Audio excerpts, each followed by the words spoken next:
Hi, it's me again with CorelDraw Tips and Tricks, and I just did a video using this gentleman's bee, as in bumblebee or honeybee.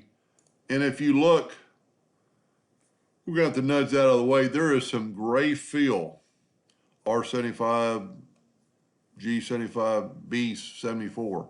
So it's not 100% black. What you can do, it is a fill. We know it's a fill now. I've nudged it out of the way.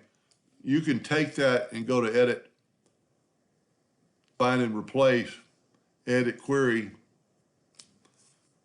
double click, go to Uniform Fill, double click on the text part of the box.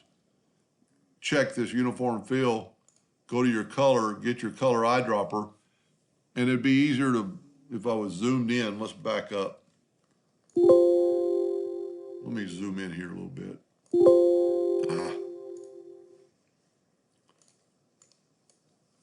All right, find and replace, edit query, because you could always move the box out of the way, which we'll do right now. Color fill, double click on the color. We've got that already. Go to the eyedropper tool and go right there till you see that gray pop up.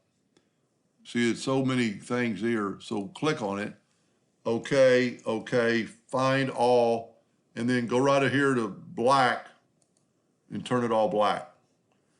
It really isn't going to cause a problem, but it's fixed all the grays in the bumblebee itself. And you might want to use that bumblebee in the future, so you could use it over and over and over now that it's corrected.